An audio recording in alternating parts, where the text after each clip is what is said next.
हो गया। Good evening to you all. हम लोगों ने अब तक टैगोर की राष्ट्रवाद और राष्ट्रीयता विषयक क्या संकल्पना थी, हमने इसकी चर्चा की। हमने गांधी राष्ट्र और राष्ट्रवाद के बारे में किस प्रकार की सोच रखते थे, हमने उस पर भी आपके साथ डिस्कस किया। आज नेहरू की राष्ट्र और राष्ट्रवाद विषयक जो सोच है, उस सोच को हम डिस्कस करने जा रहे हैं। और बड़े सौभाग्य की बात है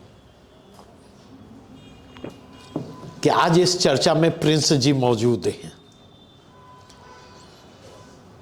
तो उनको तहे दिल से धन्यवाद कहना चाहूंगा। क्या प्रिंस जी? हाँ, और आप लोगों को भी धन्यवाद कहना चाहिए। पहले कम से कम सैफ आपका काम ठीक से नहीं कर रहा है। अजय भवन से कुछ कार्रवाई कीजिए इसके अगेंस्ट। कम से कम पहले से सूचना दे देता तब माला वगैरह की व्यवस्था हम करके रखते, समझे?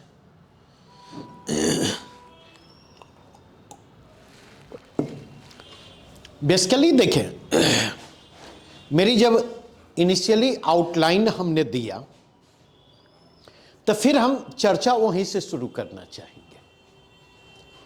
मेरी जब चर्चा चल रही थी राष्ट्र और राष्ट्रवाद के कंटेक्स्ट में, तो हमने क्या कहा था?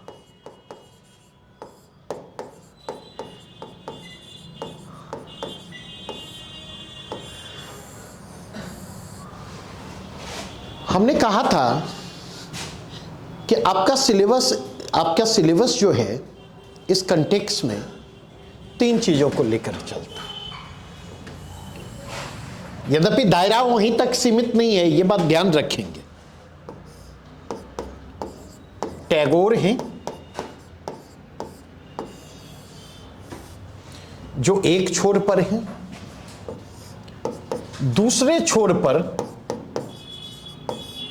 गांधी हैं। और अगर हम देखें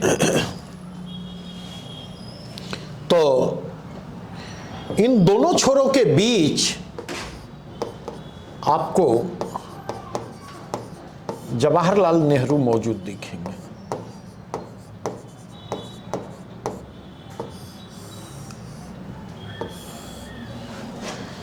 जवाहरलाल नेहरू को अगर आप देखें तो जवाहरलाल नेहरू कई मायने में टैगोर के करीब है। कई मायनों में टैगोर के करीब है और कई मायने में नेहरू गांधी के करीब है राष्ट्र और राष्ट्रवाद विषयक चिंतन में। और कई मायनों में देखें तो कई मायनों में आपको तीनों में सिमिलरिटीज दिखाई पड़ेगी।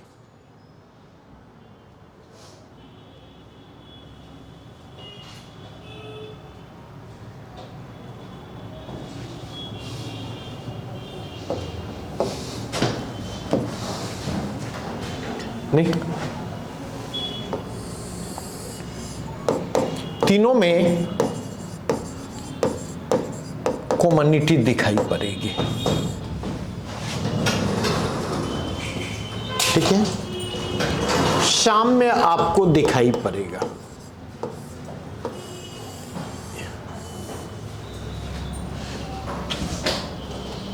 नहीं,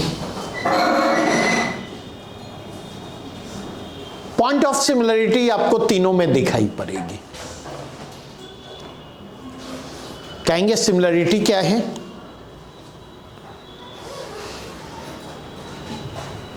तो सिमिलरिटी है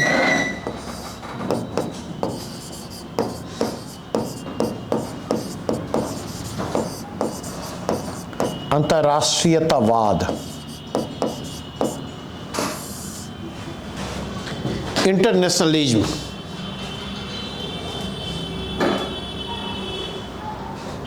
इंटरनेशनलिज्म की बात तीनों करते हैं, टैगोर भी करते हैं, गांधी भी करते हैं, और इंटरनेशनलिज्म की बात नेहरू भी करते दिखाई पड़ते। पहली चीज। दूसरी चीज अगर आप देखें,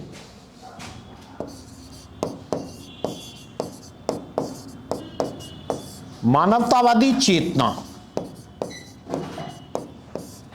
इनफैक्ट मैं कहूंगा व्यापक मानवतावादी चेतना,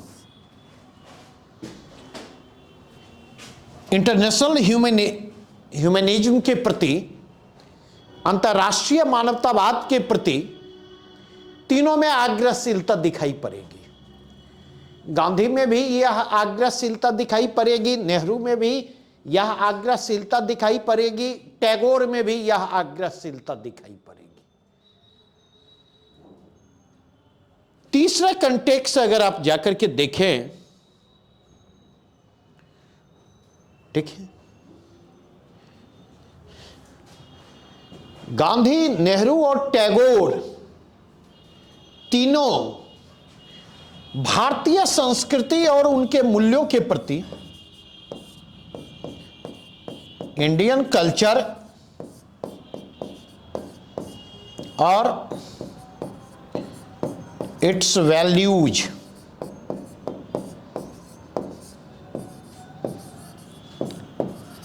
तीनों में आग्रहशीलता दिखाई पड़ेगी।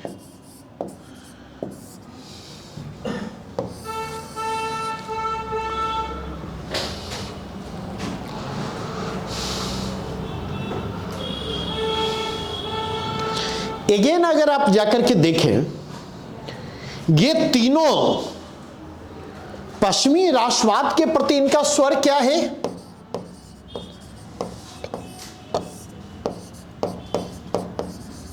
पश्चिमी राष्ट्रवाद, इसकी आक्रामकता जो है,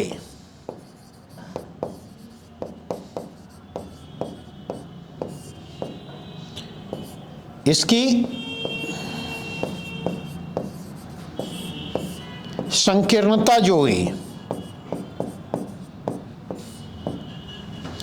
पश्चिमी राष्ट्रवाद, इसकी आक्रामकता, इसकी संकीर्णता, अगर आप इसके कंटेक्स्ट में देखें तो तीनों इसकी आलोचना इसके विरोधी हैं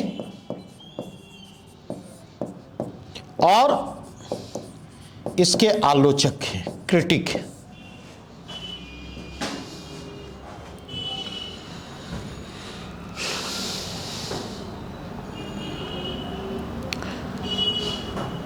ठीक है,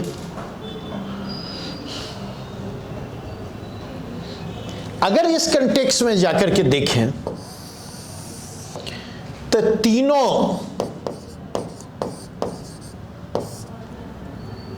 भारतीय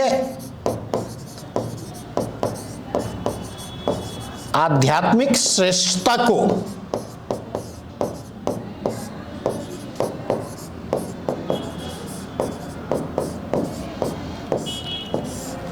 इंडियन कल्चरल स्पिरिचुअल सुपीरियरिटी जो है, इसको ये तीनों स्वीकार करते। और एक और बात मैं कहना चाहूंगा, तीनों ओपननेस की हिमायत करते हुए आते, खुली दृष्टि की हिमायत,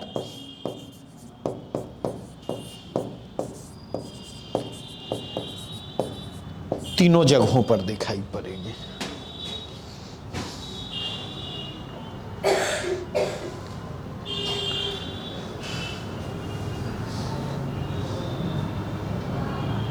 नहीं, कल्चरल ओपननेस की बात तीनों करते दिखाई पड़ते। टैगोर के यहां भी आप देखें कल्चरल ओपननेस की बात होगी। अगर आप जाकर के देखें नेहरू के यहां भी कल्चरल ओपननेस की बात है, और गांधी के कंटेक्स्ट में भी देखें तो गांधी के यहां भी कल्चरल ओपननेस की बात है। बंधी दृष्टि की हिमायत आपको नहीं दिखेगी। और अगर इस कंटेक्स्ट में देखें तो इन तीनों पर पश्चिमी उदारवादी चिंतन का असर दिखेगा। वेस्टर्न लिबरल थॉट का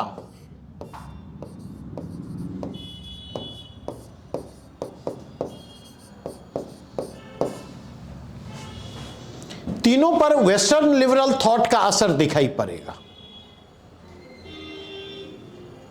ठीक है, और कहीं ना कहीं देखें, ठीक है, जब हम वेस्टर्न लिबरल थॉट के असर की बात कर रहे तो यहीं पर मैं इंडिकेट करना चाहूंगा स्वतंत्रता एवं समानता के प्रति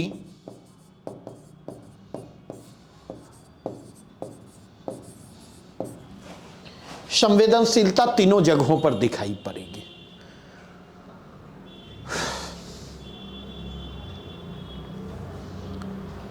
एक और बात कहना चाहूंगा इस पूरी की पूरी चर्चा के क्रम में, वह क्या?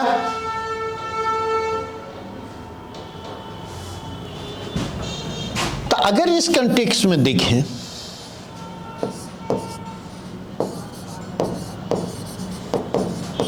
इंडियन सिचुएशंस एंड सर्कमस्टेंसेस के प्रति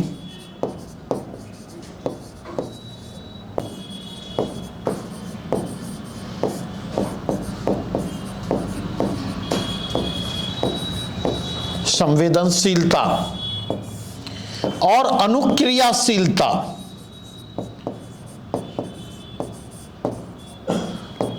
रेस्पॉन्सिवनेस तीनों के यहां दिखाई पड़ती है।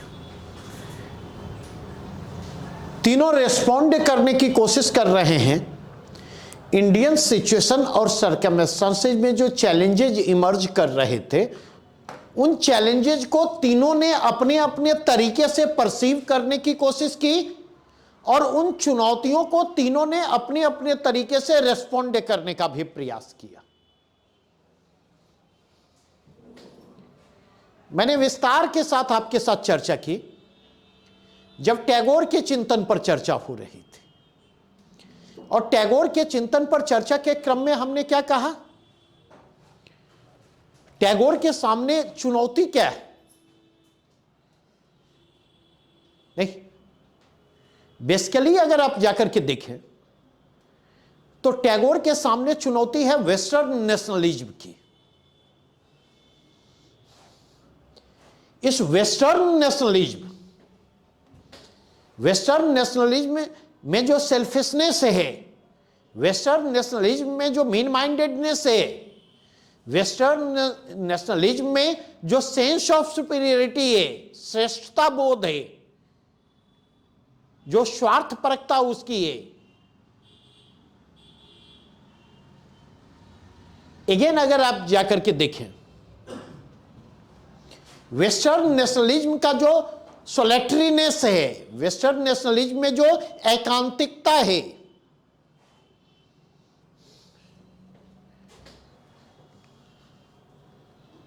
अगर आप जाकर के देखें तो यही वेस्टर्न नेशनलिज्म जो है वो इंडिया की सॉवरेंटी के सामने चुनौती है। इसी वेस्टर्न नेशनलिज्म के खिलाफ पूरा का पूरा नेशनल मूवमेंट है, पूरा राष्ट्रीय आंदोलन। इसी वेस्टर्न नेशनलिज्म ने इंटरनेशनलिज्म को चैलेंज किया,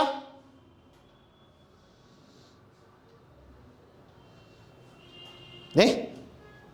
और अगर आप जाकर के देखें तो यह वेस्टर्न नेशनलिज्म है जिसने बाल्कन प्रॉब्लम को कॉम्प्लेक्सिटी प्रदान की, और बाल्कन प्रॉब्लम के प्रति उसका वेस्टर्न नेशनलिज्म का रेस्पॉन्स है जिसने स्थिति को बिगड़ने दिया, और स्थिति बिगड़ती बिगड़ती यहां तक पहुंच गई कि दुनिया को वर्ल्ड वॉर का सामना करना पड़ा, और वो एक नहीं, दो। तो जब टैगोर का जापान टूर होता, जिस जापान टूर के क्रम में दुनिया को उनके नेशन और नेशनलिज्म के संदर्भ में टैगोरियन आइडिया को जानने का मौका पूरी दुनिया को मिलता है। आप अगर देखें तो उस समय वर्ल्ड वॉर चल रहे थे,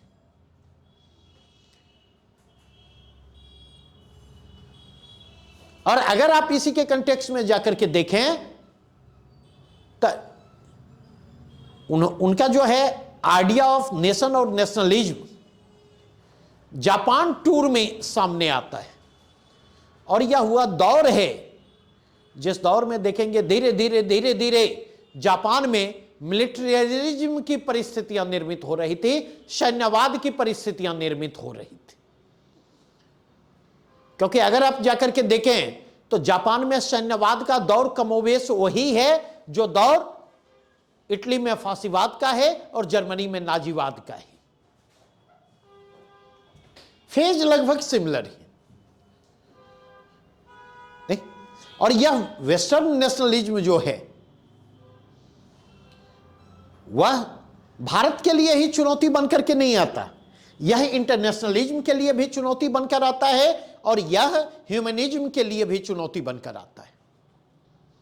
और इस चुनौती से निपटना जो है वो आसान नहीं था। तो टैगोर के सामने प्रश्न कहीं अधिक बड़ा था और टैगोर ने अंतर्राष्ट्रीय मानवतावादी चेतना के प्रति अपनी प्रतिबद्धता प्रदर्शित करते हुए अंतर्राष्ट्रीय मानवतावादी चेतना के प्रति उन्होंने अपनी प्रतिबद्धता प्रदर्शित की और अंतर्राष्ट्रीय मानवतावादी चेतना के प्रति प्रतिबद्धता प्रदर्शित करते हुए उन्होंने राष्ट्रवाद के अगेंस्ट स्टैंड लिया।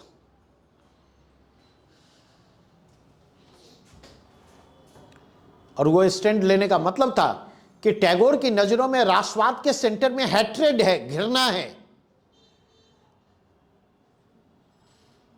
टैगोर की नजरों में राष्ट्रवाद के सेंटर में अगर आप जाकर के देखें तो क्या है? ऑपरेशन है, सप्रेशन है, रिप्रेशन है। यह राष्ट्रवाद शोषण, उत्पीड़न और दमन का उपकरण में तब्दील हो चुका है। और इसलिए अगर आप जाकर के देखें नेशनलिज्म का फेस इनह्यूमन हो चुका है।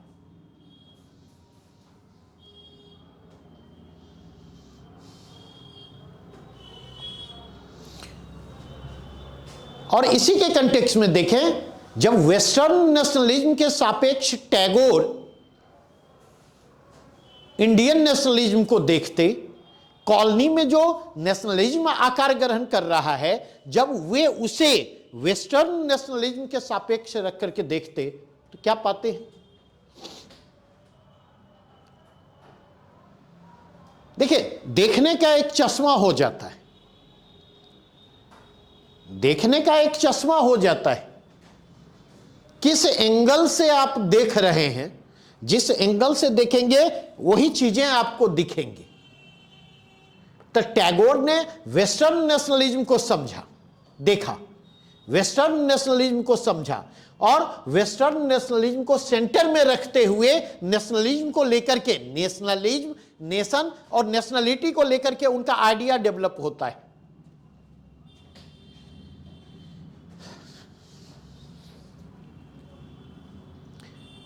और आप जाकर के देखें ये वेस्टर्न नेशनलिज्म क्या है? दुर्गुणों की खान है। तो जब वो इंडियन नेशनलिज्म की ओर भी टैगोर नजर दौड़ाते हैं, जब भारतीय राष्ट्रवाद की ओर रुख करते तो वो क्या देखने की कोशिश करेंगे? सोच करके देखिए, वो क्या देखने की कोशिश करेंगे? जब नरेंद्र मोदी जी प्रधानमंत्री बने तो लोगों को कैसा लगा? देश की जनता को क्या लगा? नहीं, कुछ अलग लगा। क्योंकि इनके पहले जो प्रधानमंत्री थे नहीं, इनके पहले प्रधानमंत्री जो थे, मतलब बहुत सलीके से अपनी बातों को रखने में विश्वास करते थे, कम बोलते थे।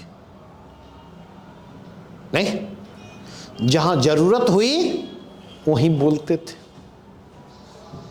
और अक्सर आप देखेंगे कम बोलने वाले को, अक्सर आप देखेंगे जो धीर गंभीर होते, अक्सर देखेंगे जो सॉफ्ट स्पोकन होते, उनको हम क्या मान लेते हैं? दब्बू मान लेते। नहीं, घर में पिताजी को देखिए कि अगर वो सॉफ्ट स्पोकन है, वो थोड़ा सा एम्पैथी है थोड़ी सी उनमें, थोड़ा सा संबंधों की अहमियत को समझते हैं, इमोशन और सेंटिमेंट उनके लिए मायने रखता, तो माँ की नज़रों में पिताजी की छवि क्या है? भारी बेवकूफ़ है, कोई भी बेवकूफ़ बना ले जाता है, कुछ बूझने नहीं आता है ना। हमारे सामने इनकी जितनी आवाज़ निकल जाए, दूसरे के सामने इनकी आवाज़ नहीं निकलती है। ये छवि है या नहीं है? नहीं, जितनी पहलवानी करनी है हम पर करेंगे, हमारे बच्चों पर करेंगे। ये परसेप्शन निर्मित होता है या नहीं? तो हमें एक ऐसा प्रधानमंत्री मिला जो बोलने वाला था, और ऐसे ऐसे नहीं बोलने वाला था, डंके की चोट पर बोलने वाला था। ये तो बाद में न पता चला कि वो डंके की चोट ही केवल है। नहीं, बाद में एहसास हुआ थोथा चना बाजे घना। सुनी है कहावत या नहीं? नहीं, तो अब अगर मनमोहन सिंह जैसे कोई प्रधानमंत्री आएंगे तो बहुत अच्छा लगेगा, चेंज महसूस होगा, चेंज महसूस होगा। अक्सर आप देखेंगे एक लाइन रिपीट किया जाए, मनमोहन सिंह ने एक लाइन कहा था अपने एक इंटरव्यू में 2013-14 में, history will be kinder to me. मैं सोचता हूं कि इतिहास हमारे प्रति उतना अनुदार नहीं होगा, इतिहास हमारे प्रति उदार होगा। और मुझसे अगर पूछिए तो पिछले 11 वर्षों की सबसे बड़ी उपलब्धि, तो पिछले 11 वर्षों के एनडीए शासन की सबसे बड़ी उपलब्धि है, इसने देश को और देश की जनता को यह एहसास दिलवा दिया नहीं कि एक भले आदमी के साथ इसने जो किया उसकी सजा मिल रही है। इतनी जल्दी मनमोहन सिंह की बातें सच होंगी यह अंदाजा नहीं था। तो मेरे कहने का मतलब है, तो आप देखिए सापेक्ष हमने देखा, तो जब टैगोर वेस्टर्न नेशनलिज्म से इंडियन नेशनलिज्म की ओर के आईने से इंडियन नेशनलिज्म को देखने की कोशिश करते, तो नेशन, नेशनलिटी और नेशनलिज्म को लेकर के टैगोर के मन में डाउट है, शंका है, संदेह है। और जब वे इंडियन नेशनलिज्म की तरफ देखते तो वो ये देखते हैं कि कहीं ये चीजें भारतीय राष्ट्रवाद में भी तो नहीं है। और जैसे भारतीय राष्ट्रवाद में उसकी झलक मिलती है, जैसे इंडियन नेशनलिज्म में उसकी झलक मिलती है, आप देखें टैगोर जो है अलर्ट मोड में आ जाते हैं। नहीं,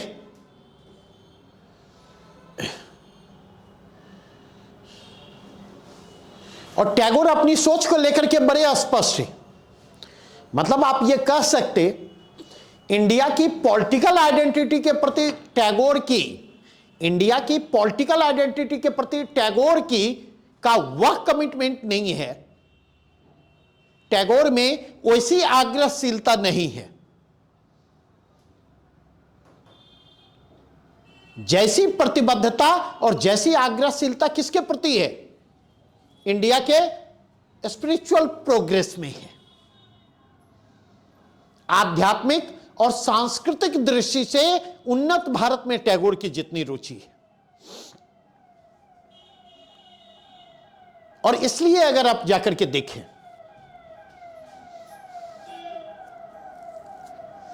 टैगोर इस भारत से क्या अपेक्षा करते? टैगोर इस भारत से यह एक्सपेक्ट करते हैं, इस भारत से यह अपेक्षा करते हैं कि वह दुनिया के सामने मिसाल कायम करे, मानवीय मूल्यों के संदर्भ में अपनी प्रगति के सहारे, अपनी सांस्कृतिक समृद्धि के सहारे, अपनी आध्यात्मिक प्रगति के सहारे। और जो बातें हमने कही कि टैगोर इंटरनेशनलिज्म के प्रति आग्रहशील हैं, अंतर्राष्ट्रीयतावाद के प्रति आग्रहशील हैं, टैगोर मानवतावादी चेतना के प्रति आग्रहशीलता प्रदर्शित करते at the cost of nation and nationalism.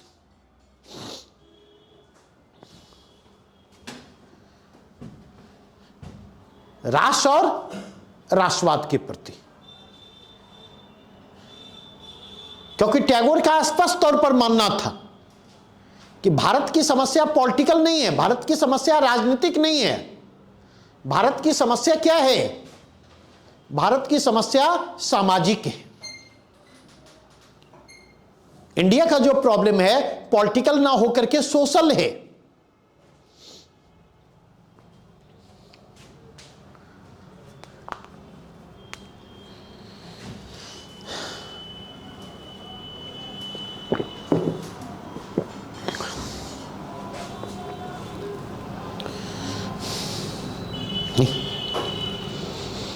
अब अगर इस कंटेक्स्ट में देखें, गांधी पर विस्तार से चर्चा हुई।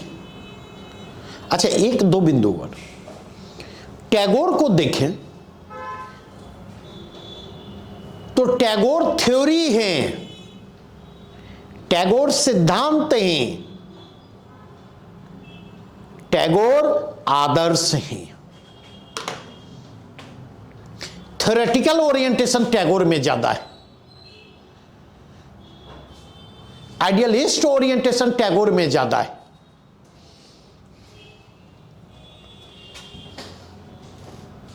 प्रैक्टिकल टैगोर थोड़े कम है, प्रैक्टिकलिटी उनमें थोड़ी कम है।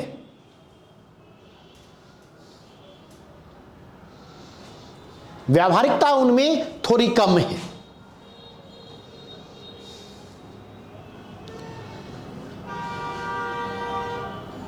बातें स्पष्ट हुई?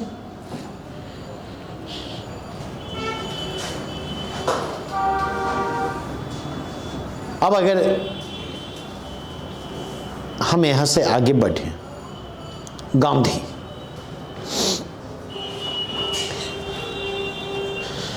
नहीं, गांधी के कंटेक्स्ट में अगर आप जाकर, अच्छा एक और देखेंगे, टैगोर में वेस्टर्न लिबरलिज्म के कंपोनेंट ज्यादा है।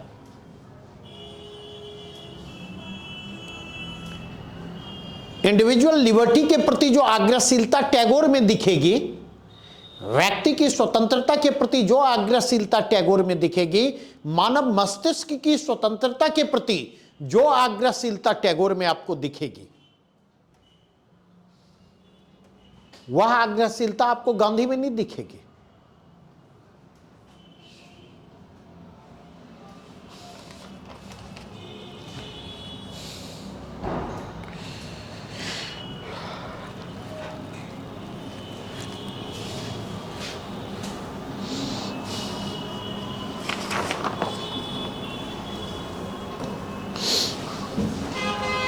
यहां पर कम्युनिटी में एक और बिंदु आप कह लें, वह क्या है? समावेशिता, इंक्लूसिवनेस। टैगोर में भी, टैगोर के नेशन और नेशनलिज्म में भी इंक्लूसिवनेस दिखाई, मतलब इंक्लूसिवनेस की बात टैगोर भी करते दिखाई पड़ते, और उस इंक्लूसिवनेस के अभाव के कारण ही टैगोर आलोचना करते। वेस्टर्न नेशनलिज्म की आलोचना क्यों करते? वेस्टर्न नेशनलिज्म में डाइवर्सिफाइड सोसाइटी और डाइवर्सिफाइड कल्चर के लिए स्पेस नहीं है, इसलिए वे उसकी आलोचना करते दिखाई पड़ेंगे।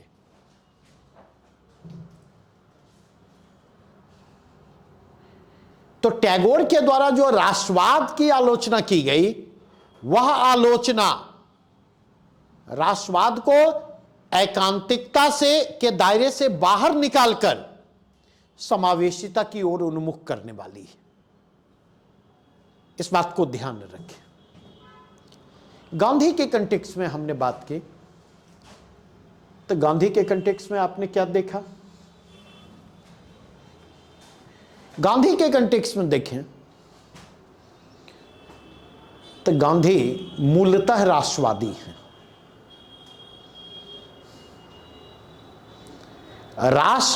राष्ट्रवाद और राष्ट्रीयता की संकल्पना को गांधी स्वीकार करते। टैगोर ने नेशनलिज्म को एविल के रूप में देखा, गांधी नेशनलिज्म को एविल मानने से इनकार करती है। और कल विस्तार से मैंने आपके साथ चर्चा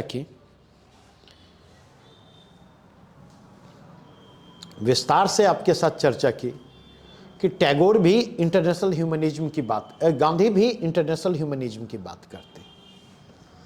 गांधी का भी इंटरनेशनलिस्ट ओरिएंटेशन है। अंतर्राष्ट्रीय मानवतावाद के प्रति गांधी में भी आग्रहशीलता है, अंतर्राष्ट्रवाद की ओर गांधी भी उन्मुख है। यह ओरिएंटेशन गांधी में भी आपको दिखाई पड़ेगा। लेकिन टैगोर की तरह Gandhi at the cost of nationalism, at the cost of nation, राष्ट्र की कीमत पर, राष्ट्रवाद की कीमत पर अंतर्राष्ट्रवाद की हिमायत नहीं करते, अंतर्राष्ट्रीयतावाद की हिमायत नहीं करते।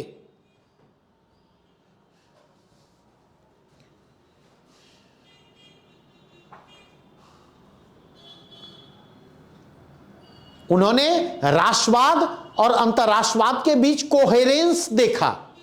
उन्होंने राष्ट्रवाद को मानवतावाद के पर्याय के रूप में देखा, सिनोनिम टू ह्यूमनिज्म के रूप में उन्होंने नेशनलिज्म को डिफाइन किया। और गांधी नेशनलिज्म को essential pre condition of internationalism कहते हैं।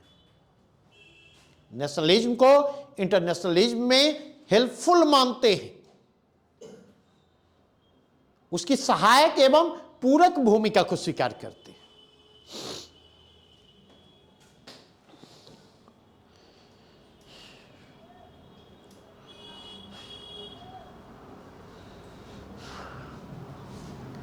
और इसी के कंटेक्स्ट में अगर आप देखें, टैगोर राष्ट्रवाद और संकीर्ण राष्ट्रवाद को सेग्रीगेट नहीं कर पाती।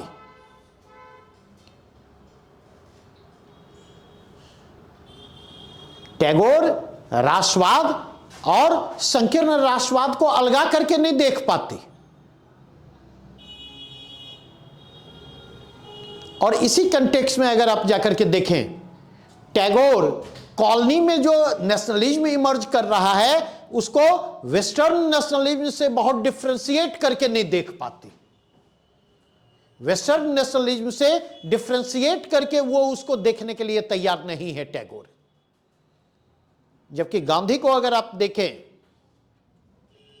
तो गांधी की खासियत किस बात में है?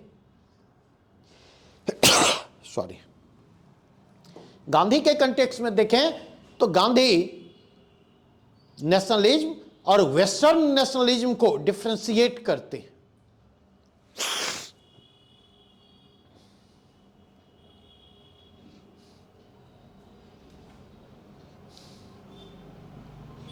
गांधी डिफरेंशिएट करते हैं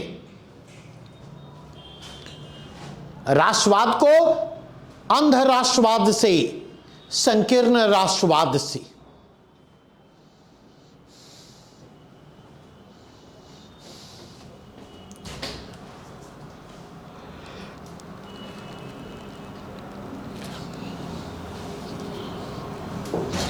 क्योंकि वेस्टर्न नेशनलिज्म में देखेंगे ये मीन माइंडेडनेस है या सेल्फिशनेस है, वो सॉलिटरी इन नेचर है, उसकी प्रकृति एकांतिक है। और इसलिए वेस्टर्न नेशनलिज्म को गांधी ने इंटरनेशनलिज्म के लिए डिवास्टेटिंग माना है, डिस्ट्रक्टिव माना है, विनाशकारी माना है, और इसलिए वे वेस्टर्न नेशनलिज्म के आइडिया को आउटराइटली रिजेक्ट करते, खारिज करते।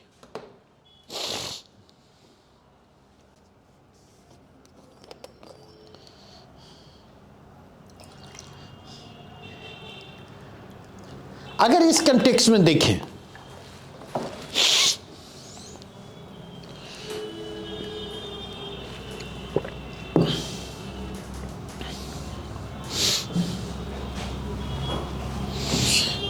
अगर आप इसके कंटेक्स्ट में देखें तो गांधी के कंटेक्स्ट में बात करना चाहूंगा। गांधी के नेशनलिज्म का आइडिया जो है इंडियन सिचुएशन और सर्कमस्टांसेस के कहीं ज्यादा करीब है, भारतीय परिस्थितियों के प्रति वह कहीं अधिक अनुक्रियाशील है, रेस्पॉन्सिव है, सेंसिटिव है।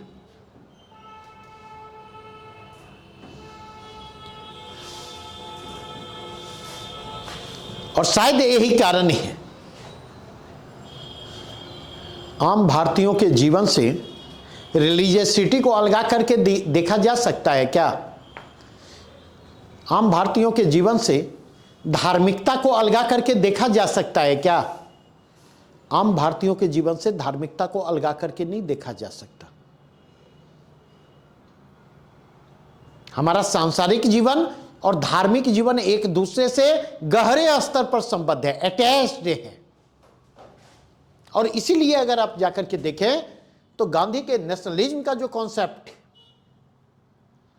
उसमें रिलीजन और रिलीजियसिटी के लिए स्पेस है, धर्म और धार्मिकता के लिए स्पेस है।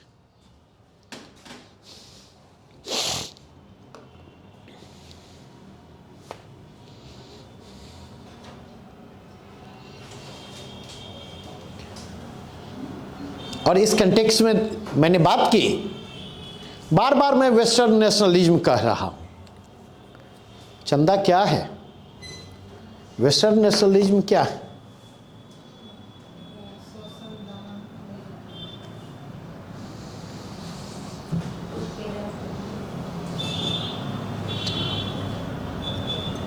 अगर वेस्टर्न नेशनलिज्म के पैरामीटर्स की बात करूं, फीचर्स की बात करूं तो क्या है?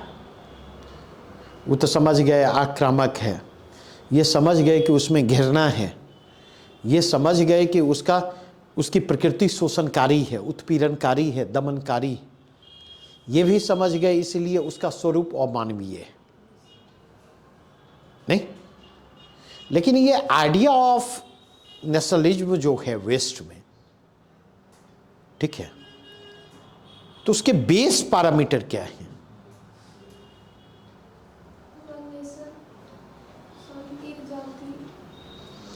एक भाषा, एक जाति और एक धर्म। बार बार कहते हैं वन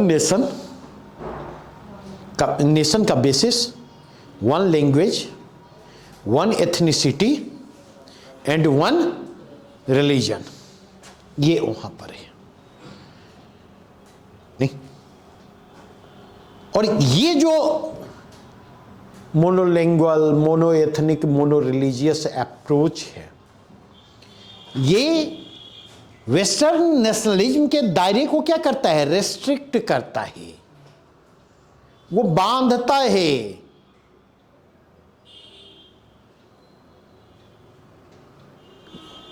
वो एक दायरे तक सीमित करता है।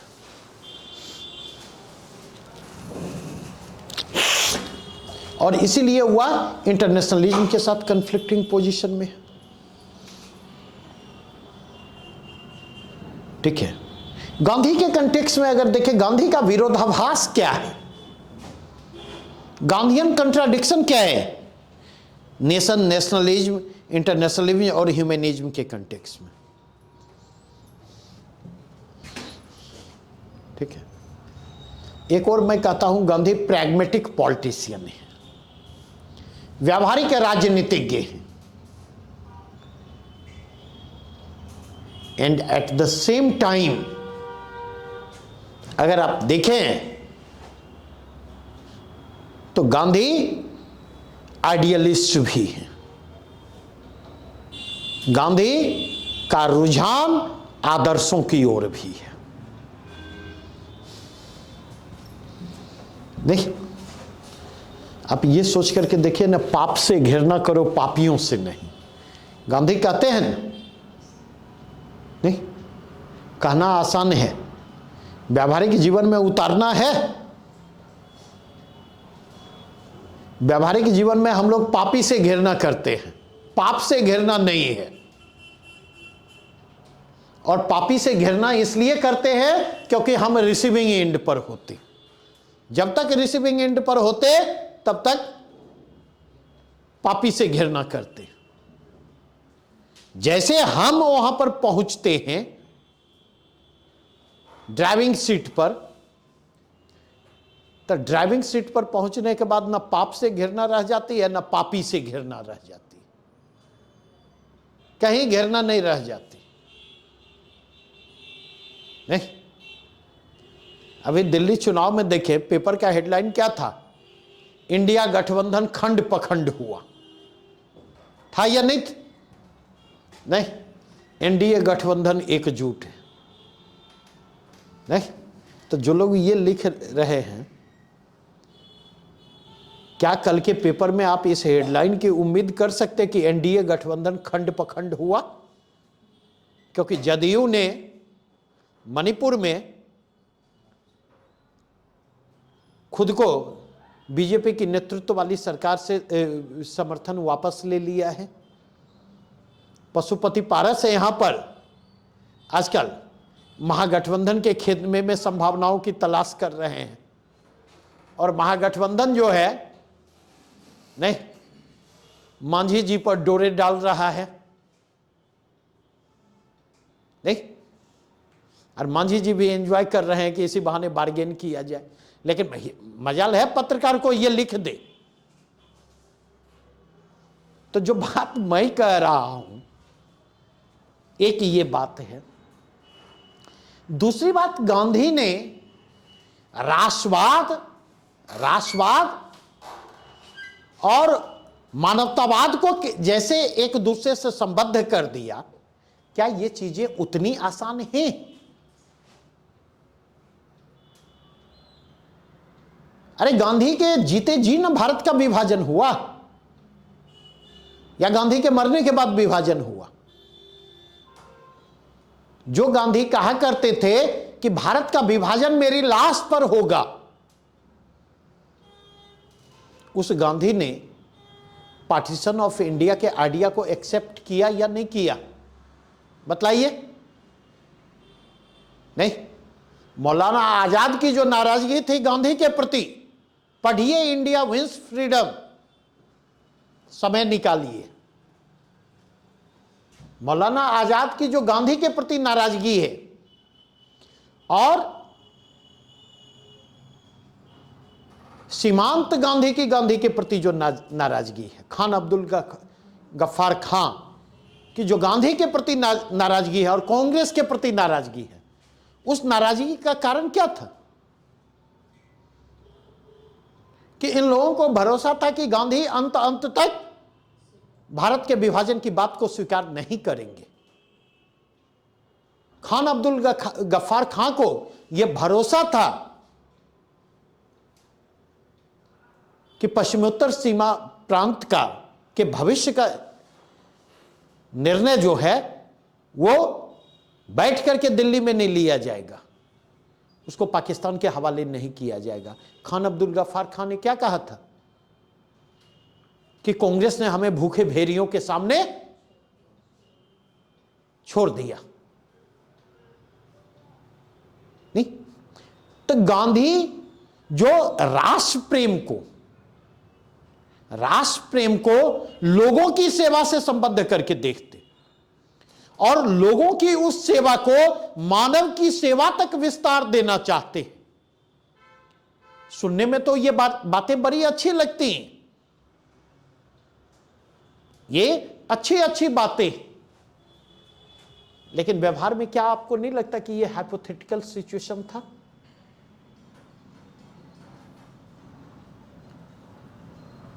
व्यावहारिक धरातल पर ऐसा संभव नहीं था। और व्यावहारिक धरातल पर अगर ऐसा संभव होता, हां, इस तथ्य से इनकार नहीं किया जा सकता कि गांधी ने अपने सिद्धांतों को जीते जी अपने व्यवहार में उतारा, जीते जी अपने व्यवहार में उतारने की कोशिश की। गांधी की अहमियत इस बात में है।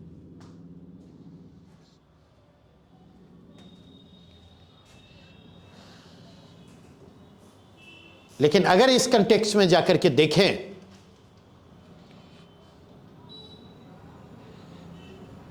तो मुझसे अगर पूछें तो गांधी जीवन पर्यंत यह साबित करने की कोशिश में लगे रहे कि वे गलत नहीं हैं। जीवन पर्यंत, थ्रू आउट हिज लाइफ, उन्होंने यह प्रूव करने की कोशिश की कि he is not wrong, he was not wrong. और अल्टीमेटली अगर आप जाकर के देखें तो इस बात को साबित करने के क्रम में, इस बात को साबित करने के लिए उन्हें अपनी जान तक देनी पड़ी। इतनी बड़ी कुर्बानी गांधी को देनी पड़ी।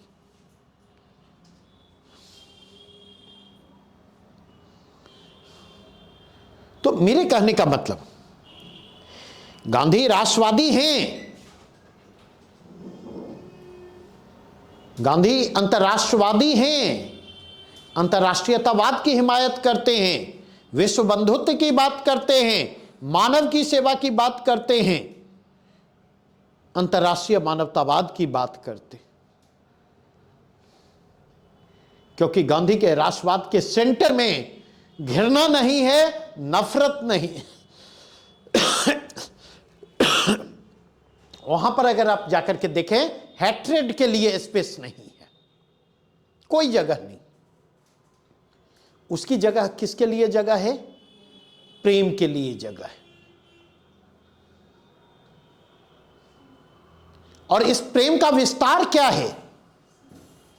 खुद के प्रति प्रेम से लेकर मानव मात्र के प्रति प्रेम तक, और मानव मात्र के प्रति प्रेम से लेकर प्राणी मात्र के प्रति प्रेम तक, जीव मात्र के प्रति प्रेम तक गांधी के उस प्रेम का विस्तार है। इसलिए गांधी जिनके प्रति प्रेम की बात करते, उन लोगों में अंग्रेज भी आते हैं, उन लोगों में जर्मन भी आते हैं, उन लोगों में पाकिस्तानी भी आते हैं। उनकी नजरों में पाकिस्तान भी उनका अपना देश है, उसी तरह जिस तरह भारत उनका अपना देश है।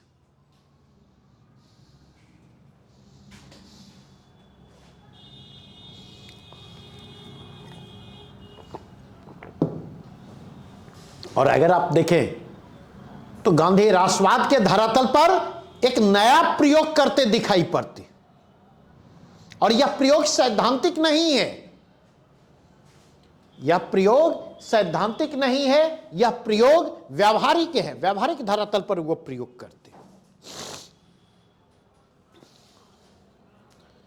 और अपने प्रयोग के सहारे हुए नेशनल यूनिटी को इंश्योर करने की कोशिश करते, अपने प्रयोग के सहारे हुए एंटी कॉलोनियल यूनाइटेड फ्रंट को, उपनिवेशवाद विरोधी संयुक्त मोर्चे को विकसित करने की कोशिश करते।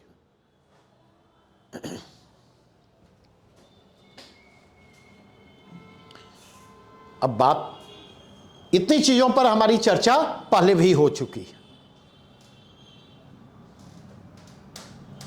अब सवाल यह उठता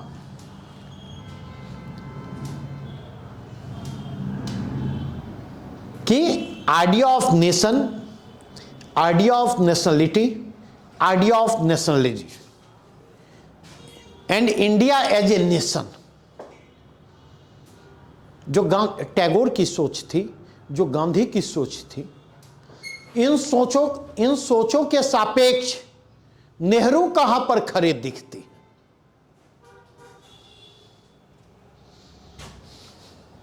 नहीं, तो अगर इसके कंटेक्स्ट में जाकर के देखें, नेहरू अपने दौर के उन चंद नेताओं में थे जिनका वैश्विक नजरिया था, ग्लोबल अप्रोच था। और केवल ग्लोबल अप्रोच नहीं था, बल्कि जिन्होंने इंटरनेशनल लेवल पर अपनी उपस्थिति दर्ज करवाई, और इंटरनेशनल लेवल पर अपनी उपस्थिति दर्ज करवाने के लिए जिन्हें भारत की आजादी की प्रतीक्षा नहीं करनी पड़ी,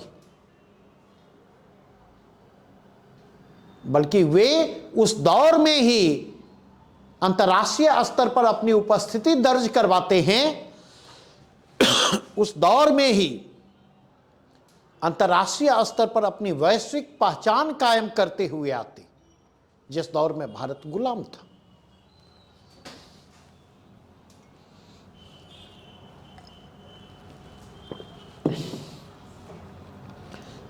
अगर इस कंटेक्स्ट में देखें,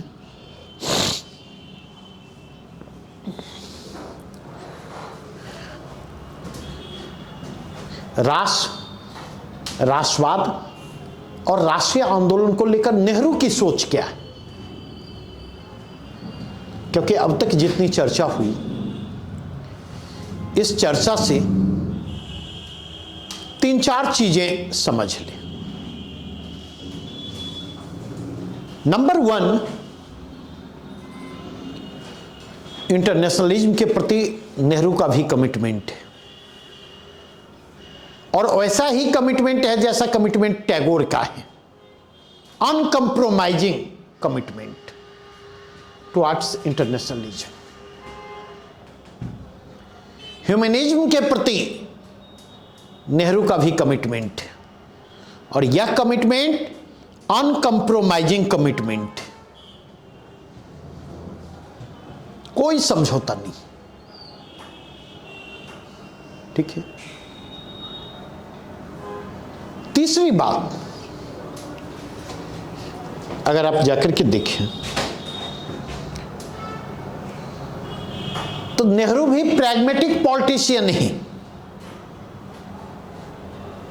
व्यावहारिक राजनेता हैं। और अगर इस कंटेक्स्ट में देखें तो नेहरू में वेस्टर्न ओरिएंटेशन ज्यादा दिखेगा, पश्चिम की ओर उन्मुखता नेहरू में ज्यादा दिखेगी।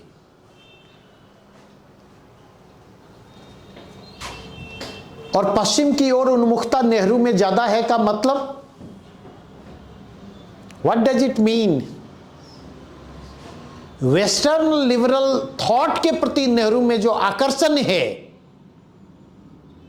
स्वतंत्रता और समानता के प्रति जो नेहरू में आकर्षण है, अनडाइल्यूटेड कमिटमेंट नेहरू में है स्वतंत्रता और समानता के प्रति।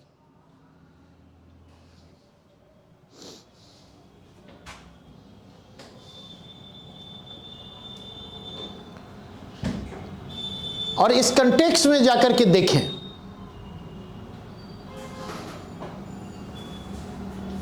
टैगोर में आपने देखा, टैगोर भी समानता की बात करती, लेकिन जब महत्व देने की बात आती है तो टैगोर समानता की तुलना में किसको महत्व देते हैं? टैगोर समानता की तुलना स्वतंत्रता को कहीं ज्यादा महत्व देते हुए आते। लिबर्टी उनके लिए ज्यादा मायने रखती है इक्वलिटी की तुलना में।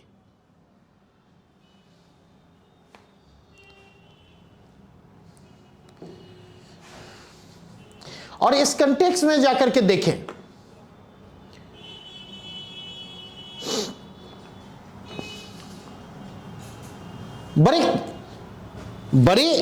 बड़ी बारीकी से टैगोर ने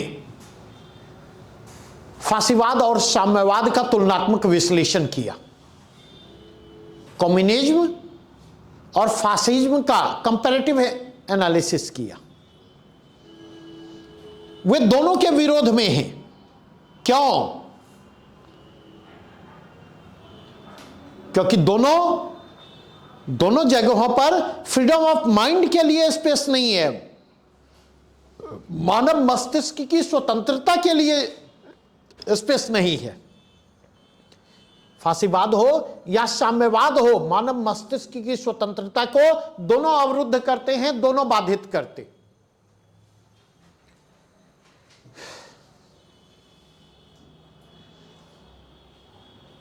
और आपने देखा इसी के कारण वे इस्लाम और क्रिश्चियनिटी के अगेंस्ट भी हैं टैगोर।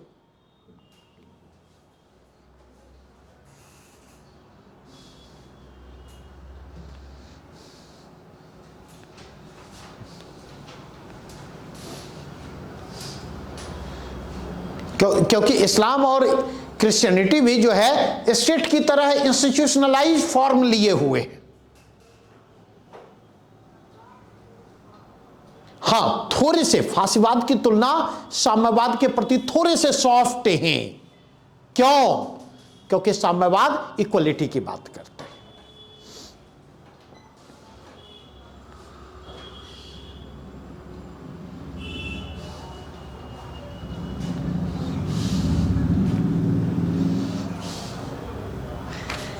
सनातन धर्म के प्रति टैगोरियन अप्रोच को देखें। प्रश्न पूछा जा चुका है, समाज और संस्कृति को लेकर के टैगोर की क्या सोच है। तो सनातन धर्म के प्रति अगर टैगोर के नजरिए को देखें, सनातन हिंदू समाज के प्रति टैगोर के नजरिए को देखें,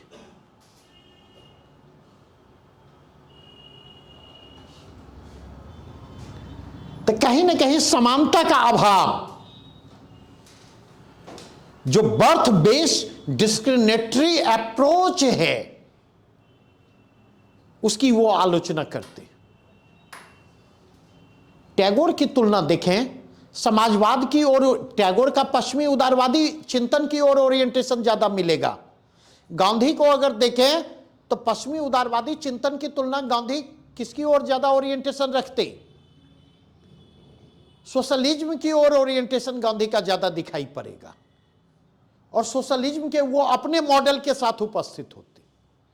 लेकिन इन तीनों में अगर आप जाकर के देखें तो सोशलिज्म के प्रति असर्टिवनेस, समाजवाद के प्रति आग्रहशीलता कहां पर दिखाई पड़ेगी? सबसे ज्यादा आग्रहशीलता आपको नेहरू में दिखाई पड़ेगी। नेहरू के सोशलिज्म में अगर आप देखें तो लेफ्टिस्ट ओरिएंटेशन दिखाई पड़ेगा, वामपंथ की ओर उन्मुखता दिखाई पड़ेगी, और नेहरू वामपंथी विचारधारा से कहीं गहरे स्तर पर प्रभावित थे।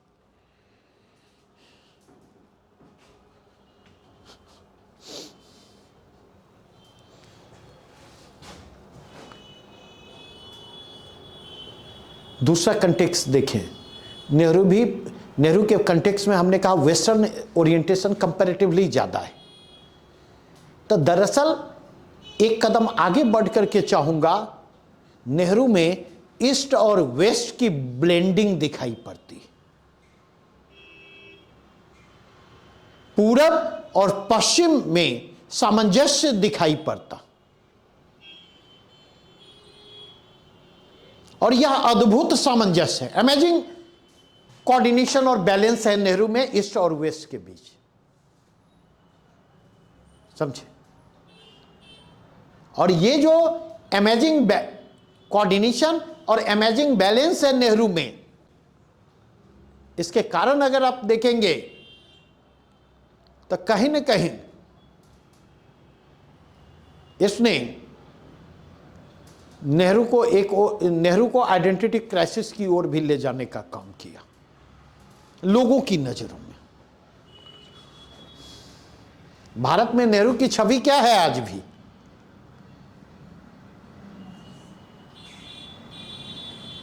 नेहरू की छवि आज भी क्या है? नहीं, पूरी तरह से वेस्टर्न ओरिएंटेड माइंडसेट वाला व्यक्ति, अय्यास, नहीं, खुलेपन का हिमायती, यही नजरिया है ना। और नेहरू ने अपने बारे में खुद कहा कि वो जब भारत में होते हैं तो लोग उन्हें पश्चिम का समझते, और जब पश्चिम में होते हैं तो उन्हें भारत का समझा जाता। मतलब दोनों जगहों में कहीं फिट नहीं हो पाते, दोनों जगहों में भी, दोनों जगहों पर वो बेमेल ही रह जाते हैं। यह नेहरू की सीमा भी है और यह नेहरू की शक्ति भी है। नहीं? अगर इस कंटेक्स्ट में देखें तो मैंने कहा नेहरू गांधी के प्रैग्मेटिक पॉलिटिशियन थे। जैसे गांधी का राजनीतिक गुरु किनको माना जाता? गोपाल कृष्ण गोखले को माना जाता नहीं। और मुझसे पूछें तो नेहरू गांधी की मानस संतान थे।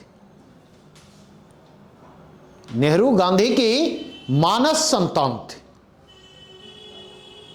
बायोलॉजिकल नहीं। एक बायोलॉजिकल है नहीं, गांधी ने नेहरू को जन्म नहीं दिया। नेहरू को जन्म मोतीलाल नेहरू ने दिया, तो बायोलॉजिकल फादर मोतीलाल नेहरू थे। लेकिन अगर आप देखें तो गांधी के राजनीतिक गुरु, नेहरू के राजनीतिक गुरु गांधी थे और नेहरू उनकी मानस संतान थे। और इसलिए 1943 के आसपास चक्रवर्ती राजगोपालाचारी से जब उनकी नेहरू की बात हो रही होती तो राजा जी से बात करते हुए, राजा जी गांधी जी के समधी थे, यह पता है या नहीं? गांधी जी के समधी थे चक्रवर्ती राजगोपालाचारी, और उम्र में गांधी से कुछ ही छोटे थे चक्रवर्ती राजगोपालाचारी, समझे? तो अगर आप जाकर के देखें तो उन्होंने कहा था 1943 में ही कहा था, क्योंकि गांधी और नेहरू आइडियोलॉजिकली कन्फ्लिक्टिंग पोजीशन पर थे। दोनों में टकराहटें जो हैं वैचारिक टकराहटें थी। नेशनल मूवमेंट को इस एंगल से भी देखने की कोशिश कीजिएगा और नेशनल मूवमेंट को इस एंगल से भी समझने की कोशिश कीजिएगा। वैचारिक टकराहटें नेहरू और गांधी में किस बात को लेकर के थी? एक तो आप देखेंगे नेहरू में लेफ्टिस्ट ओरिएंटेशन था, सोशलिस्ट ओरिएंटेशन था।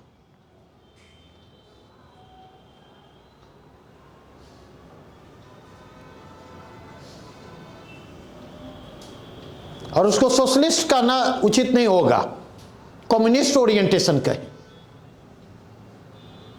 नहीं, नेहरू समाजवादी से कहीं ज्यादा क्या थे? कम्युनिस्ट थे।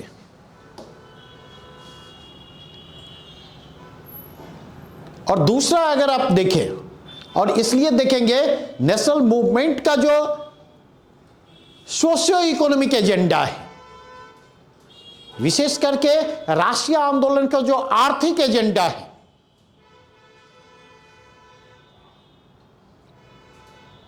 इकोनॉमिक एजेंडे को लेकर नेहरू और गांधी दो प्लेटफॉर्म पर, डिफरेंट प्लेटफॉर्म पर खड़े दिखाई पड़ते।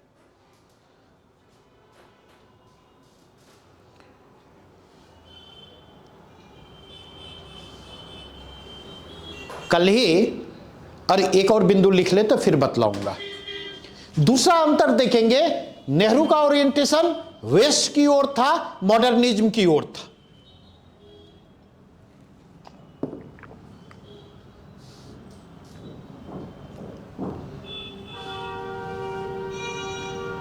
नेहरू पश्चिमी आधुनिक सभ्यता के को लेकर सॉफ्ट हैं, आधुनिकता के प्रति आग्रहशील हैं नेहरू। पश्चिमी सभ्यता की ओर, पश्चिमी संस्कृति की ओर नेहरू का रुझान है। वेस्टर्न लिबरल थॉट के प्रति नेहरू में आग्रहशीलता कंपैरेटिवली ज्यादा दिखाई पड़ेगी। मुझे लगता वेस्टर्न लिबरल थॉट के कंटेक्स्ट में देखेंगे, लिबर्टी के कंटेक्स्ट में देखेंगे, फ्रीडम ऑफ माइंड के कंटेक्स्ट में देखेंगे तो नेहरू टैगोर के कहीं ज्यादा करीब थे गांधी की तुलना में।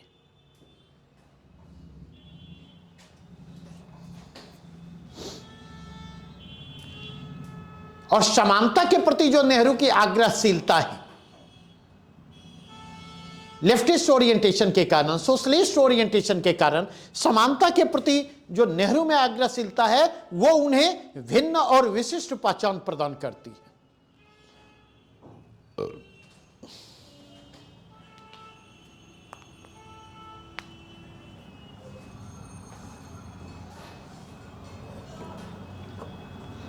नहीं, तीसरा बिंदु अगर आप जाकर के देखें गांधी और नेहरू की के इसको,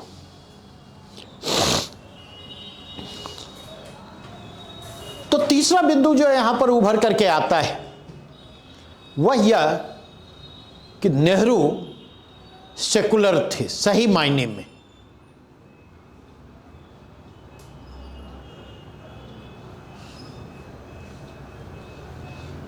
और उनका वेस्टर्न ओरिएंटेशन जो है उन्हें अधिक सेकुलर बनाता है। गांधी के कंटेक्स्ट में देखेंगे, गांधी सेकुलर नहीं थे, गांधी रिलीजियस थे। हां, गांधी में जो रिलीजियस टॉलरेंस है, गांधी में जो रिलीजियस टॉलरेंस है, वह रिलीजियस टॉलरेंस जो है गांधी को सेकुलरिज्म का जो आप कह लें, सेकुलरिज्म की जो मूल संवेदना है, सर्वधर्म संभाव की संकल्पना, रिलीजियस टॉलरेंस, धार्मिक सहिष्णुता का भाव सेकुलरिज्म के करीब लाता है गांधी को। लेकिन गांधी सेकुलर नहीं है, गांधी रिलीजियस है।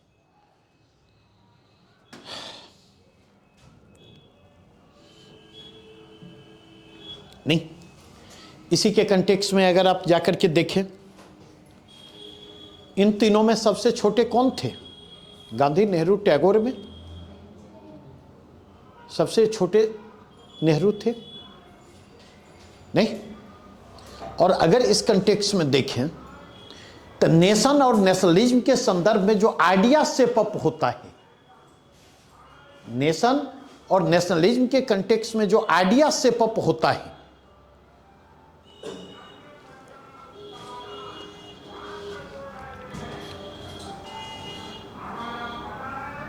वो आइडिया लेट शेप अप होता। मतलब जब जर्मनी में नाजीवाद और हिटलर और नाजीवाद का खतरा तेजी से इमर्ज कर रहा था, जब इटली में मुसोलिनी और फासिज्म का खतरा तेजी से इमर्ज कर रहा था, जब जापान में सैन्यवाद का खतरा, मिलिटरिज्म का खतरा तेजी से इमर्ज कर रहा था, उस दौर में नेहरू का आइडिया शेप अप होता है। तो हमेशा ध्यान रखें, छोटे होने के अपने फायदे भी हैं और छोटे होने के अपने घाटे भी। फायदे और घाटे दोनों हैं छोटे होने के। क्या नहीं सुधरोगी मौसम? हाँ, एकदम लाइन लगा के बैठो, सुविधा होगी। समझ?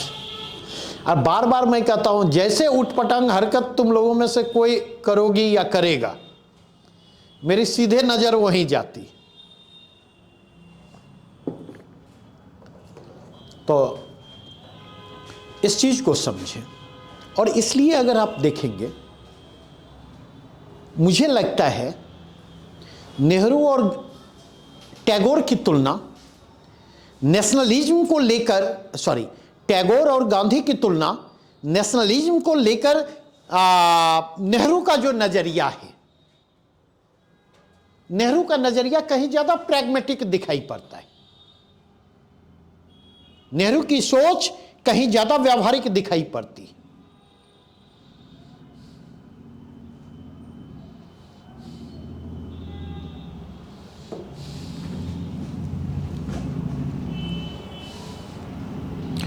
अगर आप इस कंटेक्स्ट में देखें, नेशनलिज्म को लेकर नेहरूवियन आइडिया जो डेवलप करता है, कॉलोनियल इंडिया की जो नीड और रिक्वायरमेंट है, औपनिवेशिक भारत की जो जरूरतें और आवश्यकताएं हैं, उसके आलोक में निर्मित होती हैं।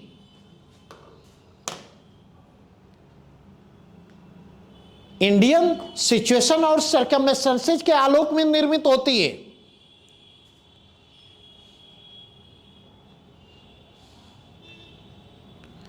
और इसलिए अगर नेहरू को देखें तो नेहरू नेशनलिज्म को इंडोर्स करते हैं बिना लाग लपेट के। बिना लाग लपेट के नेहरू नेशनलिज्म को इंडोर्स करते हैं। वे नेशनलिज्म के सिग्निफिकेंस को स्वीकार करते, राष्ट्रवाद की अहमियत को स्वीकार करते। और अगर इस कंटेक्स्ट में देखें तो वे राष्ट्रवाद को अनिवार्य बतलाते हैं।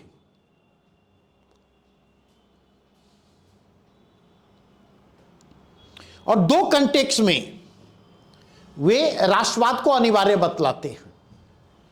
नेशनलिज्म की एसेंशियलिटी की बात नेहरू दो कंटेक्स्ट में करते हैं। नंबर 1 नेशनल प्रोग्रेस के लिए, नंबर 2 नेशनल यूनिटी के लिए, राष्ट्रीय एकता के लिए और राष्ट्रीय उन्नति के लिए वे राष्ट्रवाद पर जोर देते हैं।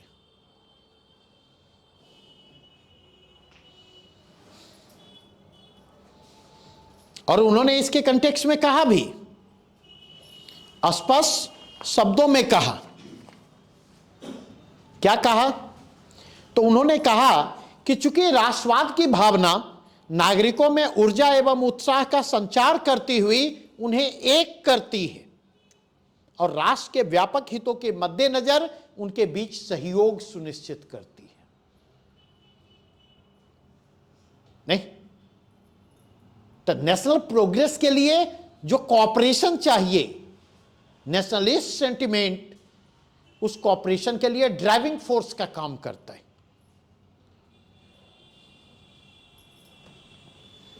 और इसीलिए नेहरू का मानना है कि प्रत्येक राष्ट्र में राष्ट्रवाद को का विशिष्ट स्थान है और राष्ट्रवाद को प्रचारित प्रसारित किया जाना चाहिए।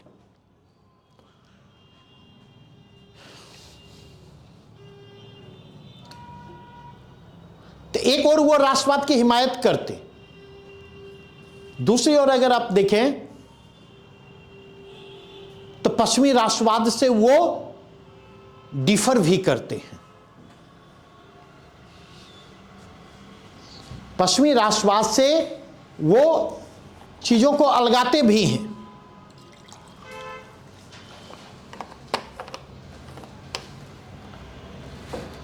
उनका क्या कहना है? नेशनलिज्म को किसी पर्टिकुलर लैंग्वेज से, किसी पर्टिकुलर एथनिसिटी से, किसी पर्टिकुलर रिलीजन से बांधा नहीं जा सकता है। Nationalism can't be restricted in any one religion, any one ethnicity और एनी पर्टिकुलर रिलीजन।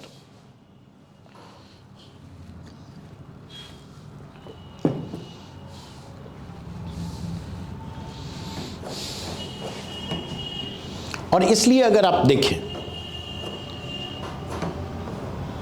यहां पर जो बात मैं कर रहा था, एक प्रश्न लगातार उठता है, तो मैं ये बतला दूं। ये लोग कहते हैं ना कि जब मुसलमानों को पाकिस्तान दे दिया गया तो भारत में क्यों रहने दिया गया, क्यों नहीं उनको पाकिस्तान जाने के लिए कहा गया? कहते हैं या नहीं? नहीं। आज अगर नेहरू और गांधी मुस्लिम परस्त नहीं होते तो आज ये समस्या होती, सारे मस्जिद को हम लोग मंदिर बना चुके होते, नहीं बना चुके होते? हाँ, इतनी मेहनत करके बाबरी मस्जिद को ढहाने की जरूरत पड़ती क्या?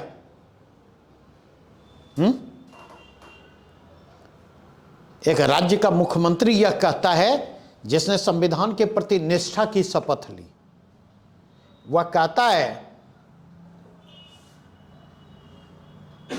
कि किसी भी विवादित ढांचे को मस्जिद नहीं कहा जा सकता, मस्जिद कहना उचित नहीं। नहीं, ये एक स्टेट का चीफ मिनिस्टर बोल रहा है। आप इस बात को समझिए। तो आपको यहां पर बतला दें, अगर जानकारी है तो अच्छी चीज है, अगर जानकारी नहीं है तो जान लीजिए, ठीक है। नेशनल सेल्फ डिटर्मिनेशन, राष्ट्रीय आत्मनिर्णय, राष्ट्रीयता के आत्मनिर्णय का अधिकार, ठीक है। वेस्टर्न नेशनलिज्म ने इसी को न प्रमोट किया इनिशियली, नहीं, और वेस्टर्न लिबरलिज्म ने राष्ट्रीयता के आत्मनिर्णय के अधिकार के सहारे मल्टीनेशनल डायनेस्टिक अंपायर जो थे, जो डेस्पोटिक नेचर के थे, जो मिलिट्रियरिज्म के प्रति, मिलिट्री पावर के प्रति आग्रहशील थे, इसी आधार पर न उसको चैलेंज किया गया।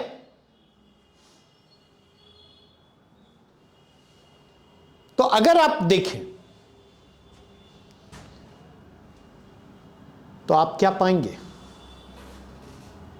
क्या यही राष्ट्रीयता के आत्मनिर्णय के अधिकार ने अंततः विश्व युद्धों की ओर ले जाने का काम किया या नहीं? नहीं, ऑटोमन साम्राज्य का बिखराव होता, बाल्कन क्षेत्र में विभिन्न राष्ट्रीयताएं आपस में टकराती हैं, और नेशनलिस्ट सेंटिमेंट का इस्तेमाल किसके लिए किया गया, क्यों किया गया?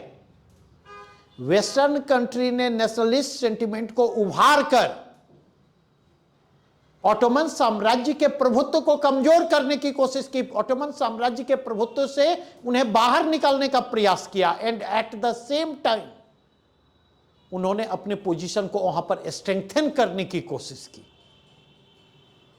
उस नेशनलिटी को स्ट्रेंथन करने की कोशिश नहीं की, अपने पोजीशन को स्ट्रेंथन करने की कोशिश की, और उनके इसी इंटरफेरेंस ने बाल्कन प्रॉब्लम की कॉम्प्लेक्सिटी को बढ़ाने का काम किया, और परिणाम प्रथम विश्व युद्ध के रूप में सामने आता है।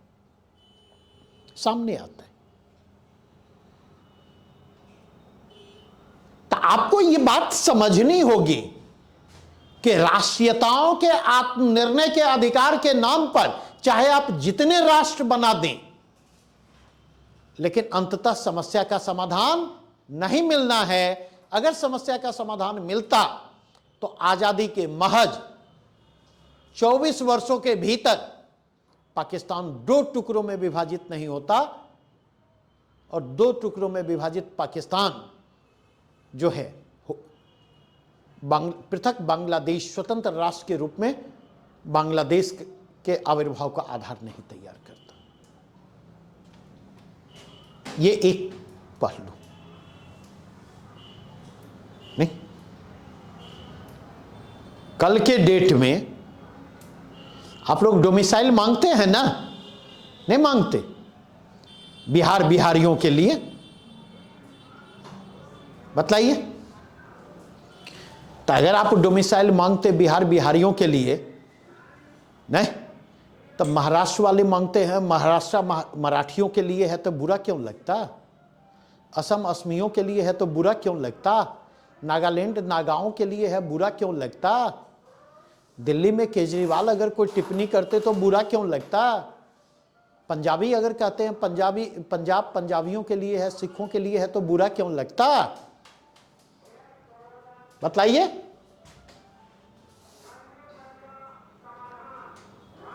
और कल अगर बिहार एक देश बन ही जाएगा, बिहारी सब नेशनलिज्म में बिहारी नेशनलिज्म में तब्दील हो जाए, तो कल के डेट में तो फिर समस्या आएगी ही आएगी। सीमांचल का इलाका कहेगा हम जो है माइनॉरिटी मुस्लिम डोमिनेटेड है, हमारा अलग राष्ट्र होगा। मिथिलांचल वाले तो अलग मांग ही रहे हैं। मेरी बातें समझ रहे हैं या नहीं? दूसरी बात, इस बात को समझने की कोशिश करें।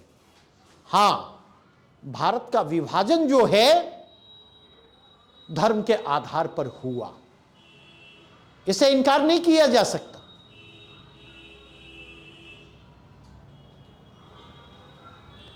क्योंकि पृथक पृथक पाकिस्तान की मांग के मूल में सोच क्या थी? हिंदू और मुस्लिम दो पृथक राष्ट्र हैं और दोनों का सह अस्तित्व संभव नहीं है। यही सोच थी ना? नहीं, सर सैयद अहमद खान ने इसकी बात की। इकबाल के यहां भी इसके तत्व दिखाई पड़ेंगे यूरोप से लौटने के बाद। और सर सैयद अहमद खान और इकबाल दोनों के पीछे देखें, यूरोपीय प्रेरणा है, अंग्रेजों की प्रेरणा है। एक western idea of nation, nationality और नेशनलिज्म की ड्राइविंग फोर्स का दोनों के ओपिनियन में चेंजेस के लिए ड्राइविंग फोर्स का काम कर रहा है। And at the same time अगर आप जाकर के देखें तो दोनों के मूल में क्या है? ब्रिटिश डिवाइड एंड रूल की पॉलिसी दोनों के मूल में है। ये जो उनके परसेप्शन में चेंजेस जा रहा है, ओपिनियन में चेंजेस जा रहा है, नहीं। लेकिन सवाल यह उठता कि 1936-37 में जाकर के देखे सावरकर की अध्यक्षता में जो लखनऊ अधिवेशन होता, सावरकर भी तो इसी सोच को इंडोर्स कर रहे हैं। मुस्लिम लीग ने 1940 में लाहौर प्रस्ताव के जरिए इसको सैद्धांतिक रूप से समर्थन दिया। लेकिन अगर आप जाकर के देखें तो उसके पहले हिंदू महासभा के अध्यक्ष के रूप में सावरकर ने उसको इंडोर्स किया है। और यहां बतला दूं, अंग्रेजों ने धर्म के आधार पर पाकिस्तान के गठन पर सहमति जताई। कांग्रेस ने कभी टू नेशन थ्योरी को स्वीकार नहीं किया, नेवर। उसने पार्टीशन को एक्सेप्ट किया एक क्रूड रियलिटी के रूप में कि ऐसी परिस्थितियां उत्पन्न हो गई हैं जिनमें भारत के विभाजन को टाला नहीं जा सकता है। पृथक पाकिस्तान का गठन हम चाहें तब भी, ना चाहें तब भी उसको रोका नहीं जा सकता है। वो आज की रियलिटी है। यहां तक कांग्रेस ने स्वीकार किया, लेकिन कांग्रेस ने कभी टू नेशन थ्योरी को स्वीकार नहीं किया, नंबर वन, नेवर। और आज भी अगर आप कांग्रेस के आइडिया ऑफ इंडिया को देखें तो कांग्रेस के आइडिया ऑफ इंडिया में आज भी यह इंक्लूसिवनेस आपको दिखाई पड़ेगा, यह समावेशिता दिखाई पड़ेगी। और इंक्लूसिव आइडिया ऑफ इंडिया जो है एक पॉलिटिकल पार्टी के रूप में कांग्रेस को इंडियन नेशनल मूवमेंट से लीगेसी के रूप में मिली है, जिस लेगेसी का आधार गांधी और नेहरू ने तैयार किया है और उस समय के कांग्रेस नेतृत्व ने तैयार किया। और गांधी और नेहरू को हम इसका क्रेडिट क्यों दें? कांग्रेस के आरंभिक 4 प्रेसिडेंट को देखें, 85 में कौन थे, 86 में कौन थे, 87 में कौन थे, 88 में कौन थे। और ये आरंभिक चारों अध्यक्ष जो है 4 डिफरेंट रिलीजियस कम्युनिटी को रिप्रेजेंट करते हैं। ये लीगेसी तो वहां से चली आ रही है। इस लीगेसी को उससे संबद्ध करके देखा जाना चाहिए। उसे अलगा करके देखने पर न भारत को आप समझ पाएंगे, ना आइडिया ऑफ इंडिया को समझ पाएंगे, और ना आज का अंतर्विरोध जो है उस अंतर्विरोध को आप समझ पाएंगे। और दूसरी एक और बात बतला दूं आपको, कांग्रेस ने कभी यह स्वीकार नहीं किया, विभाजन को स्वीकार करने के बावजूद, कि भारत एक हिंदू देश होगा। कभी स्वीकार नहीं किया। और मैं केवल कांग्रेस की बात नहीं कर रहा, राष्ट्रीय स्वयंसेवक संघ और हिंदू महासभा को छोड़ करके जितने उस समय के राजनीतिक दल हैं, चाहे वो सोशलिस्ट हो, चाहे वो कम्युनिस्ट हो, चाहे वो कांग्रेसी हो या इतर दल जो हैं, किसी ने भी India as a Hindu nation के आइडिया को सपोर्ट नहीं किया। उनका सपोर्ट किसके प्रति था? सेकुलर इंडिया के प्रति था। उन्होंने भारत की परिकल्पना धर्मनिरपेक्ष राष्ट्र के रूप में की, और केवल परिकल्पना नहीं की, धर्मनिरपेक्ष भारत की ठोस बुनियाद को तैयार करने में उसका सॉलिड फाउंडेशन उन्होंने तैयार किया। और यह फाउंडेशन इतना सॉलिड है, यह फाउंडेशन इतना सॉलिड है कि इसको डिस्टर्ब कुछ समय के लिए किया जा सकता है पूरी ताकत लगा करके, इसको डिमोलिश नहीं किया जा सकता, इसको डिस्ट्रक्ट नहीं किया जा सकता, नेवर। तो यह आपको समझना होगा। और इस बात को आप तब तक नहीं समझेंगे जब तक ये जो पूरी की पूरी हमारी चर्चा है, ये पूरी की पूरी चर्चा को आप नहीं समझेंगे। कल जो हमारी चर्चा होगी, नेहरू के बचे हुए बिंदुओं की चर्चा करने के साथ साथ कल अंबेडकर की चर्चा भी करूंगा। क्योंकि अभी तक अगर आप जाकर के देखें, तो अभी तक अगर आप जाकर के देखें, स्वतंत्रता, समानता, idea of India, India as a nation, focus स्वतंत्रता और समानता तक सीमित। जब अंबेडकर के कंटेक्स्ट में आएंगे, कल चर्चा हम करेंगे नेहरू के बाद, तो अंबेडकर की एंट्री के साथ जस्टिस की बात शुरू होती है, न्याय की बात शुरू होती है। और वे अंबेडकर भी इंडिया एज ए नेशन जो है, वे भी राष्ट्रवाद की संकल्पना को खारिज करते हैं। और राष्ट्रवाद की संकल्पना को खारिज करते हुए अंबेडकर भी किसकी बात करते? वे राष्ट्रवाद की बात नहीं करते, वो सोशल जस्टिस की बात करते। बातें ये स्पष्ट हुई? यहां तक में कोई प्रश्न, कोई दुविधा हो तो पूछें।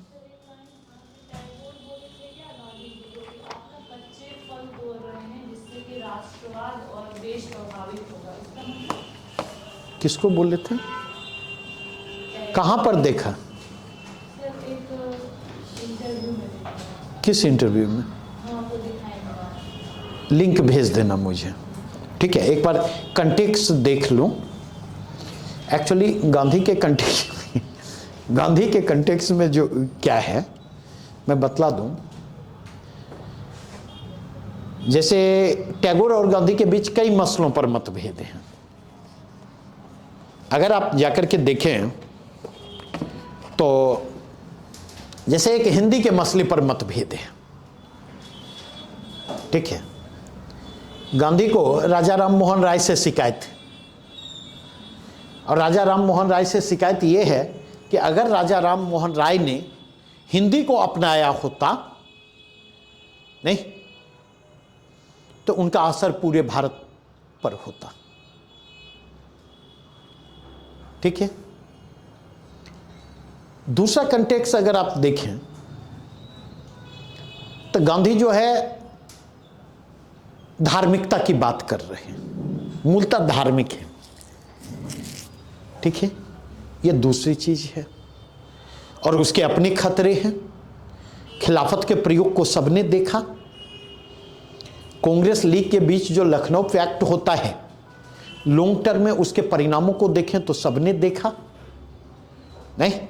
अल्टीमेटली अगर आप जाकर के देखें, मैं चर्चा करूंगा क्योंकि अगला आइडिया जो है वो इसी को लूंगा, ठीक है? सेकुलरिज्म, कम्युनलिज्म को, और तीसरा एजुकेशन को मुझे उठाना है, समझे? बस पेशेंटली थोड़ा पढ़ें और थोड़ा जो जो कहता हूं किताबों को पलटने की कोशिश करें, समझे? तो अगर आप जाकर के देखें तो गांधी कई मामलों में आइडियलिस्ट ओरिएंटेशन ज्यादा रखते, ठीक है। जैसे राष्ट्रवाद को लेकर के जो गांधी का नजरिया है वो क्या है, आज अगर एक दूसरे एंगल से देखें, नहीं, जब भारतीय समाज और भारतीय राजनीति के कम्युनलाइजेशन की बात होगी, जब कम्युनलाइजेशन की बात होगी तो उसमें गांधी पर उंगलियां उठेंगी या नहीं उठेंगी, बताइए। गांधी को बरी किया जा सकता नहीं, सेपरेट इलेक्टोरल को के एक्सेप्टेंस से लेकर के उसके इंडोर्समेंट से लेकर के खिलाफत के प्रयोग तक, मेरी बातें समझ। तो एक बार आप लिंक भेज दीजिएगा, मैं कंटेक्स्ट देख लूँ तो फिर उस पर चर्चा करूँगा। लेकिन मुझे लगता है इसी के इर्द गिर्द से आसपास से चीज़ें होंगी, ठीक है। चलिए।